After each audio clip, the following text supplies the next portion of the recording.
Welcome to another episode of Cannabis Health Radio. I'm Ian Jessup. And I'm Corey Yelland. South Africa has the second highest incidence of skin cancer in the world after Australia. It is the most common cancer in South Africa, resulting in 700 deaths per year. Our guest today has battled skin cancer for a number of years, but has come across a product that has done wonders for his melanoma, his skin, and to his surprise, his weight. The product, of course, is cannabis. And joining us from South Africa to tell his story is Tielman Karovsy. Tielman, thanks for doing this. We greatly appreciate it. My pleasure. Tell me about your melanoma and when it first appeared and you became concerned about it. Okay, I must have been in my mid-50s. I played a lot of tennis as a youngster, and South Africa is not built the land of sunshine for nothing. The first medical doctor I went to see explained to me that we all played tennis without caps on. We used to play without shirts on as well. You know, get that tanned, rugged, I don't know what you want to call it, He-Man look about us. And we thought nothing of holes in the ozone layer or any kind of skin cancers, by the way. Some of the older folks kind of said to us, you know, you should wear a hat, you should wear a hat. Right, sure. Play tennis wearing a hat. That's ridiculous. So it appeared on my face and my shoulders, the two areas most exposed to the sun. I had them initially removed surgically. In one instance, it grew back. The young doctor who treated me got a mouthful from me. I said to him, hey, you know, you should offer a guarantee on these removals. I mean, you took out one, now there's two growing there. And I said to him, okay, make sure you get them both this time. Yeah, well, the root system and this, that, and that. They got an excuse for everything. And then, of course, you get given the ointments to put on you that do more harm to the wound than good, etc. I decided no. And I had a look at what was going on with High Noon Radio. I think that's where I first met up with Corey and a bunch of other fine people. And I began reading and researching myself on the internet.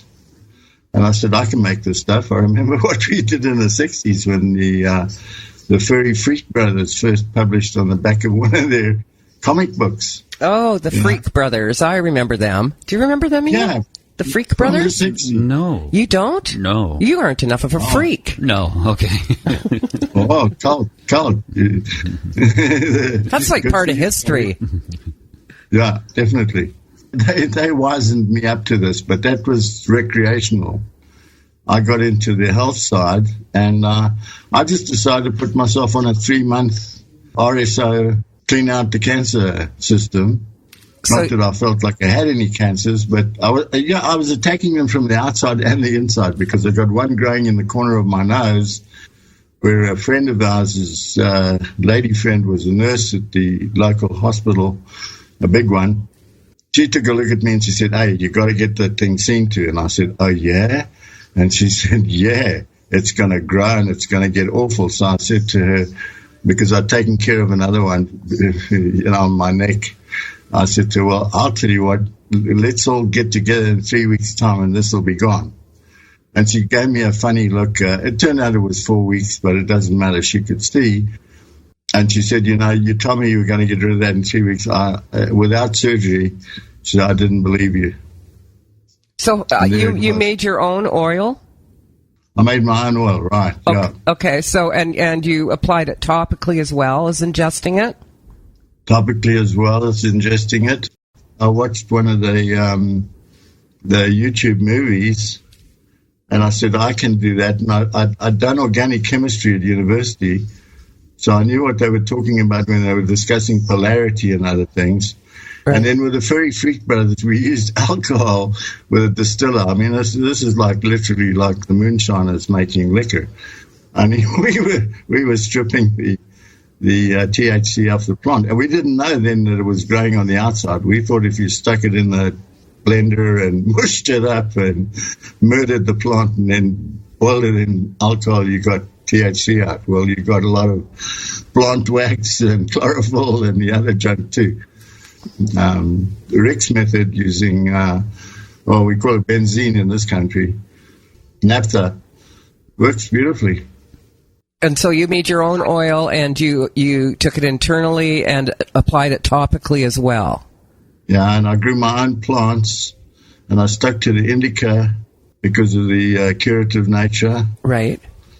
I wasn't looking to party or anything like that. I was looking to kill these buggers because they're growing on my body and they were disturbing me.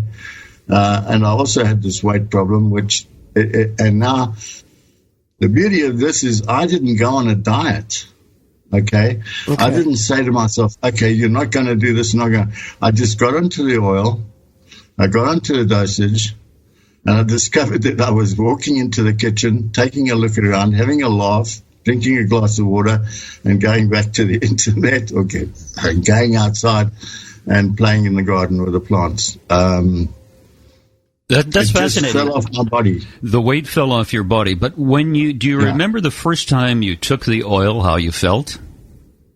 Well, I started off on half a grain of rice, and I felt nothing. So I carried on with that, and then I took a blade that I would normally roll a joint on and a toothpick, and I smeared some of the oil onto the joint.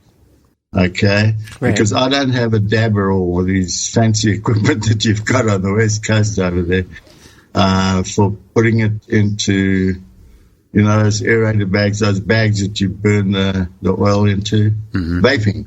I couldn't vape it. Actually what I wanted to tell you was I discovered that with putting it on topically, 3M company, because a lot of people were saying, well, how do you keep it on for like 3 days? And 3M make a brilliant bandage that you put on, and it because I shower twice a day sometimes. You can shower, you can lead a normal life, and the bandage stays on.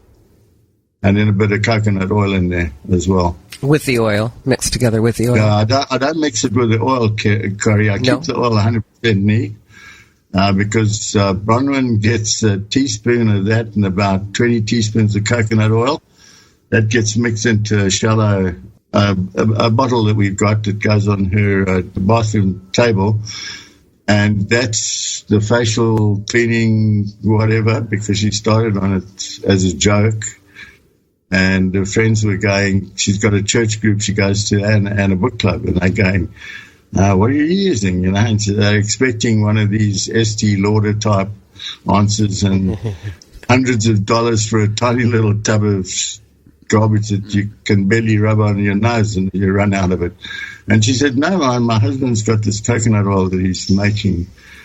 We call it muti here. He's making medicine with coconut oil, not mentioning anything about the cannabis or anything. Right. And now we had a friend who had a mastectomy, and we made some of this coconut oil for her to rub onto the wounds. And she threw away the rubbish that the doctors gave her to put on her wounds, and then the wounds healed literally overnight. Now, the melanoma on your face, how long before it disappeared? It's an ongoing thing, Ian. I clean it up, and then one that's been latent on the other side of my head will just suddenly pop up. So I used to wait until I had 2 or 3 of them and then go and see one of these plastic guys, and he'd hit it with at first they were cutting them out with knives and forks. That's way back, 20, 30 years ago. Then they got this equipment where they can zap you with, is it an isotope or whatever? They can focus a beam onto your face, burn the thing out, and cauterize the wound at the same time. And then they send you home with a bunch of cream to rub on your face as well. So is that sorry? No, go ahead. Is that a form of chemotherapy, the cream that they send you home with? No, Corey, that's just after they've removed the after they've done it? I thought this instrument. Yeah. Yeah, it's it's got a TV screen. It's a bit like the dentists now. They take a shot of your mouth, they load it onto a computer, and they've got it on a screen, and they can literally work off the screen. But at any rate, I use it because it's an ongoing thing with me. I'm going to have these things for the rest of my life. But they're not threatening in any way. I've got one on the top of my head that I've just left alone. It hasn't gotten any bigger. It hasn't gotten any smaller. And it looks like a very tiny little turtle. Well, I wonder if, I don't know a lot about melanoma, but what I do know is when people develop melanoma, it's not necessarily from being out in the sun 3 weeks ago or last year. It's from like way back, even in your childhood. So I'm wondering if that's why this is a continual battle with you. Because I had a very healthy upbringing. I had grandparents who lived organically, so there was no early poisoning. I had some routine vaccination shots, but I still have my appendix. I've got both my tonsils. I once went in for an upgrading on my insurance policy, life insurance I was carrying, and the doctor that examined me went through the box ticking these things off. I think I was in my early 50s when this happened. And he looked at me, he said, we don't meet many people like you. And I went, what? He said, you got everything that God gave you when you were born. And I said, yeah. He said, well, most people have had this removed or that taken out or this taken out. He said, it's great to see a model that's still running with all the original parts. And I thought that was quite cool. Yeah, Tielman, you'd be interested. We did an interview last week with a fellow in Milwaukee who had colon cancer, which spread to his liver and prostate. And they wanted to take out his prostate, and bladder, his part of his colon, essentially, and his bladder. And he says, well, why do you want to take out my bladder? There's no cancer there. And they said, well, that's just the way we do things. Yeah, and they wanted maintenance. Yeah, they wanted us to take out a muscle from his stomach and sew up his rear end and give him 2 bags to carry for the rest of his life. Yeah, and he was 73, and you're what, 77? 4 years older. Yeah. So I mean, and he started on cannabis oil, and he feels better than he has in 30 years. Yeah, the sad thing is that he didn't get to the oil before they did all that destructive rubbish. I mean, I read these stories and I see they've got this person that's recurred, the cancer, they've treated it, they get cleared up. I think the one tragic case was the woman who went in, the doctor said, no, it's around your bladder. He goes in, he snips her bladder, and she ends up with one of those colostomy bags on that. The doctor's fault, not hers. And by the way, they didn't find anything in there. But it's all explorative, and you got to pay for it whether we win or lose. You're the loser all the time. When you were on the cannabis oil, how much weight did you lose? 30 kilograms, that's 60, 270, about 80 pounds. I adjusted from about 240, 40.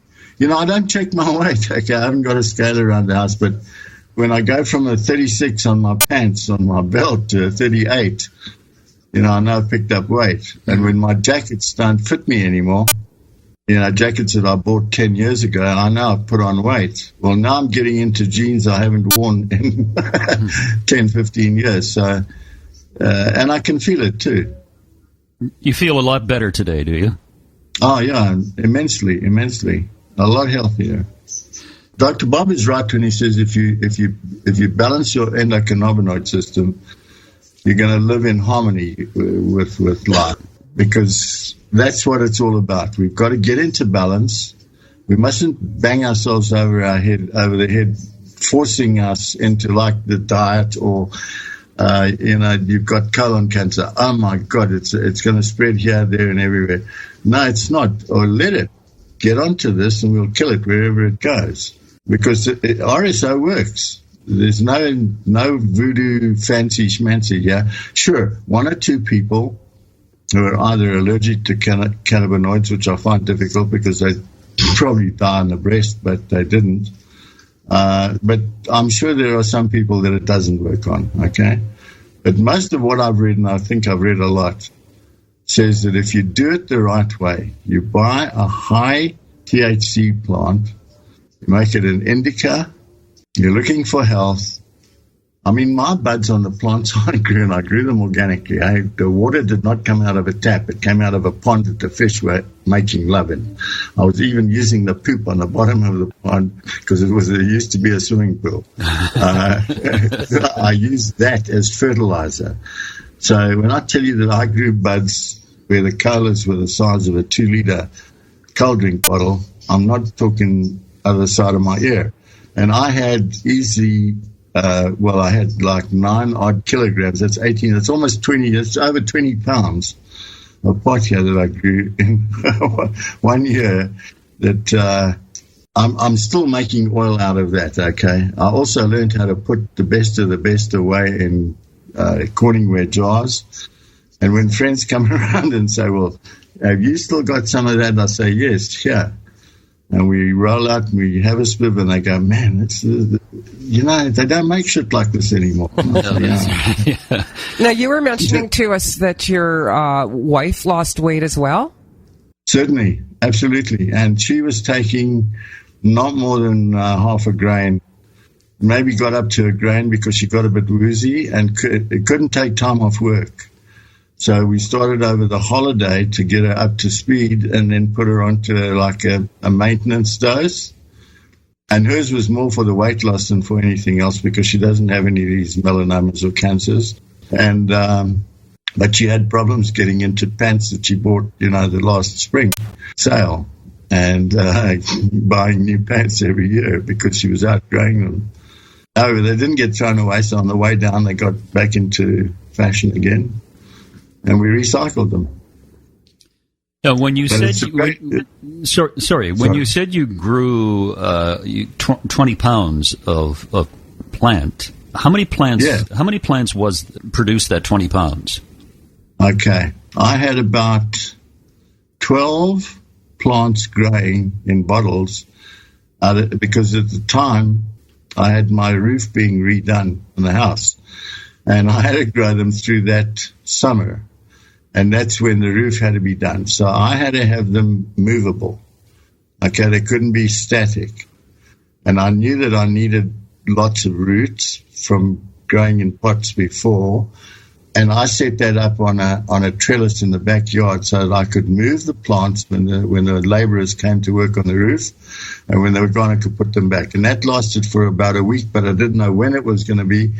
And I didn't want to discombobulate the plants too much, but I marked them so that they went back in the same position every day.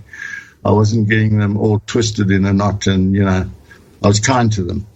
Then I had about 8 large pots in which I was growing single plants.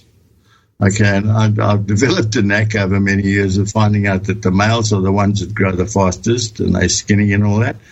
And I have an interesting story on males too. The females, which are the shorter, bushier, the more oriental figure of what a lady looks like in silhouette. And I grew those into like big bushy, like you see when the guys are bragging about how well they're growing their like all those pictures that Gendrick Bayer posts. Sorry? Like all the pictures that Gendrick posts, Gendrick Bayer. Yeah. Yeah, that sort of thing. Yeah. But I got involved with the plants because I wasn't going to be running around with a spray gun so anything that landed on it got killed. I saw worms. I saw eggs get laid on leaves. I knew if I picked a leaf off, that whatever was living on that would just die because I threw it in the trash heap. But I didn't do that. I left those eggs on the plant, and sure enough, little hairy caterpillars, green and black striped ones, hatched from the eggs, and I watched them grow, and by the way, there were maybe 40, 50 eggs laid, and suddenly there were only 5 or 6 of these guys, but there were a lot of birds that would pitch up at midday that were very interested in the tops of the plants that these wormy guys were living in. So the birds took care of the caterpillars, who did no damage at all to the plants. And they might have done a bit of trimming for me. That was it. I have praying mantids that live in there. I've had huge spiders, okay, the kind that really scare people.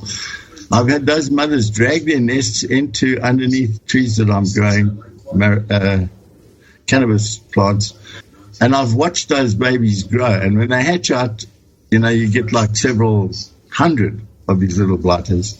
And they're all pitch black, so they're very easy to see. But they find themselves a safe place because it's eat or be eaten over there, okay? You either pray or you pray. I let them all go to it. I put organic water into the soil. I have earthworms that are like pythons. They're enormous. And I've got mushrooms that grow automatically underneath these plants because I'm doing it mostly as permaculture because I'm a lazy bugger. But I also, take great care in how I take care of the plants. So, and that is staying away from anything that says it's a pesticide, or anybody who's got a great idea on how to make things grow faster. I've done the molasses in the soil trip near the end. It didn't impress me. Tielman, when you have had your friends over, have you converted some of your senior friends to use cannabis? No, not at all. No? And my house is very private as well. The yard area that I work in has got my, woodworking tools and my stuff, and the laundry's in the back there. There's an enormous avocado tree that we planted in there it was small when we arrived in the house 15 odd years ago. But it's very private, so we can entertain our friends in the front of the house. And, those people don't know what they're looking at if they do happen to wander into the kitchen and look out the backyard and see these lovely green plants growing. So I would say it's bamboo. Tielman, are they aware that you use cannabis? Yeah, we're not shy about what we're doing, but we're not going out around talking about it like, hey, we got the best stuff since sliced bread here. And why aren't you guys all doing it? Because you attract the police and you get selfish people who are pissed off at you, who would love nothing more than to report you and see you come down. So, not that I attract that vibe to myself, but I'm very cautious without being schizophrenic about it. For example, my neighbors know what's going on, not from my telling them, just from them being cool. And luckily there are no amateur growers in my area because, to get back to that story I was going to tell you about the male plants, and on my very first grow I had a blue indica kush that I imported from Holland, seeds, which cost me a little bit of money, but I figured I'd start off with the right stuff. So I grew a male plant, which I took clones of, and 4 females, which I took clones of. Okay, then I took 3 male clones off my male plant, which I allowed to go to flowering, because in the first grow year, I decided I'd need to get seeds because I wasn't going to buy them at the price these guys were selling them at. And I didn't want crossbreed going on, so I had 1 male to handle this whole thing. The 3 clones that I took were insurance. So I grew them in a separate pot in the yard, and I had no place to put them because all the ladies were getting the attention and the sunshine and everything. So I stuck them under the pot that the big male plant was flowering in. So we already got to flowering stage. These guys were still in not vegetative, but they were males. They were male plants. They were long, lanky, skinny boys that came off their daddy, which was right above them, making pollen. Well, from working with these plants and checking out and doing this and not paying much attention to the 3 guys at the bottom, I'm collecting pollen, by the way. I've got a big stainless steel bowl, and I've got a wooden spoon, and I'm tapping the flower when the wind isn't blowing too much, and the pollen is just raining down into this stainless steel bowl, because that's all being put into a bottle, okay, because you can keep pollen for centuries. So that's my pollen reserve, because I'm not growing males anymore after this baby. And he did his thing, and I took him out and sacrificed him to the compost heap. And I look underneath, and there's 3 ladies. Okay, now, I've got nothing to win by promoting myself on your program or anything, but I can tell you without a shadow of doubt that those 3 male plants that I took off the male, that I put underneath their dad, turned into females because they said there's no point in becoming boys. He's going to kill this guy upstairs, yeah? Look at the way he's treating all these girls. Let's become girls. And they did. And I trellised them, and I got heads off of them because I had one or two friends who were looking at me going, this can't happen. We know what you did. We saw what you did. And we know what your females look like. Where did these three come from? Because I built a beautiful trellis out of bamboo that I could shade, that I could angle, like guys are doing with their solar water panels, or even with the solar heat panels. If you tilt it at a certain angle, you get more sunshine on it than if you just leave it flat. So I built my trellis for these three girls in such a way that I could trellis them, make sure everything was going fine. They got no more fertilizer from that. I got no seeds out of them. They all grew into healthy buds like I was going to do with the rest that I'd nurtured. So you gave your plants. So there you go. You gave your plants a sex change. They did it themselves, and they are so clever. All these kids that are frantically running around looking for the best compost and the greatest fertilizer, okay, I know a lot of them are living in apartments, so it's difficult. But anybody who's got a garden and lives in a house can start making compost immediately, because you can take stuff like skins that you've got in your kitchen, and instead of grinding them up and sending them to the city sewage department, throw them into a little pot which you can take outside, and you can get one going. And with the health hazards, and because I've got kids who live in the States, you can actually build a cage that you can put over this so that the rats and mice don't get at them. And you can start a compost heap yourself, like these guys who do the worm farms to get the worm poo and the worm soup and the worm whatever. Or you can do it naturally in the ground. Tielman, with your use of cannabis on your melanoma and what it's done to reduce your weight by 80 pounds, you said, where do you think you'd be today without cannabis? I'd probably be dead. More than likely. Well, Ian, I had a rather bad bicycle accident when I was about 9 years old. I was between the third and the fourth grade at school. And I was now enamored by the circus and all these guys that were riding around on bicycles, with their feet on the saddle and hands on the handlebars, and then letting go of the handlebars, riding without holding handlebars and all that. And here I was in my backyard in a suburb with large property, so there was not a lot of traffic, and it was a dead-end street anyway. But there was a young pup that enjoyed chasing the front wheel of my bicycle, and I didn't mind it that much. I think maybe the dog and I had an altercation one day, and the dog got me off second best because I ended up whacking a tree and was out lights cold for 2 days. Okay, now we're going back to when they probably knew about what concussion did and how the brain could swell up and pop out through the ears or go down the back of your spine and cause all sorts of problems there. So I don't know whether I was sedated or what, but I was out for a long time, and they took x-rays which freaked me out more than anything else because I thought they were going to cut my head open. But, I had no parents around me when this was happening because I was in the children's hospital. But I wasn't being badly treated. I was just rather freaked out because I'd never been in a space like this before. But then years later, I got worried about mental health and having had that accident. And then I went through the LSD phase in the 60s in California where they were coming up with, 3% of you guys are taking LSD are going to have irreversible chromosome damage, blah, blah, blah, and I'm still planning on having another child, and my wife is looking at me going, you're tripping around like a hippie now, look what you're going to do, you're going to screw up these things, what these doctors are talking about. Well, turns out that if you do a random search in the population, you find out that 3% of the population have got broken chromosomes anyway, okay? Mm-hmm. So they didn't do their study correctly. They studied just a large portion of guys that taken acid, and they found that 3% which had broken chromosomes anyway. But they blamed the acid. When you research cannabis and you look through medical studies, you find out how flawed a lot of medical studies are today.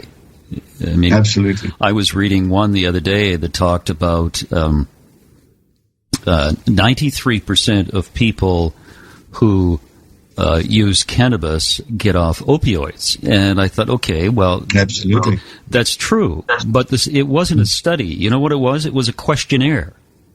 And I mean, and it was classified as a scientific study. Now, a questionnaire to me is not a scientific study.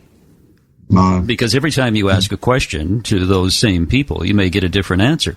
I'm not saying the results were incorrect. I'm just saying if the mainstream medicine wants to use science-based evidence, then let's use science-based evidence. And that is far and few between today. I mean, it is so flawed that a layperson like me can find flaws in that. I'm sure other people can as well. Tielman, I think they're embarrassed. Pardon me? They're embarrassed. The cat's out of the bag, and they've been left out. Let me say this about South Africa is a strange country. They're full of anomalies and everything. Back in the 1930s, they had a situation over here where there was a lot of alcoholism going on. We've made good wine and all sorts of stuff for many years, but there was this plethora of people that were suffering from alcohol problems and alcohol-related problems. And one of the doctors at this one institution where they were treating these people said, I'm going to stick them on cannabis. And I don't know whether he fed it to them or he had them smoking it, because there's no records other than that they actually got people off of alcohol by making them smoke marijuana, okay, or cannabis. Well, because it obviously must help. It's like these heroin addicts coming off of whatever the thing is that they got onto, and it's sedative, it's definitely healing, and it's an alternative. I mean, Dr. Bob the other night on something that I watched on YouTube, I think it was, he said that his mate who'd come to South Africa, they were studying HIV stuff and all that. He'd been off of his medication for a few weeks, and he came back and he was very freaked out. And he ate several grams. I don't know whether it was 5 or more, but he ate several grams of oil, which put him into what Dr. Bob described as cannabis coma. Coma, yeah. Tielman, I was actually speaking with Dr. Bob Malamede, yesterday, and he was telling me the story, and it was 50 grams. 50. Yeah. 50. Yeah. 50 that he took all at once. Yeah. Tielman, what's the legal status of cannabis there now? Are you able to? Is it medically recognized? Are you able to grow? I kind of get that it's not. Well, they are. We had a member of parliament here, an Italian gentleman, but a South African, or Italian. He had leukemia and was getting RSO in this country from Spain. And unfortunately, a bunch of oil came through that came off of a field that had some pesticides or other stuff put on it, and nobody thought of cleaning it out or anything, and it affected the medication, and he lost his battle. But he introduced a health bill to Parliament which has his name on it, and we're now trying to get it passed. But in the meantime, the Western Cape courts have ruled in favor of the individual being allowed to grow.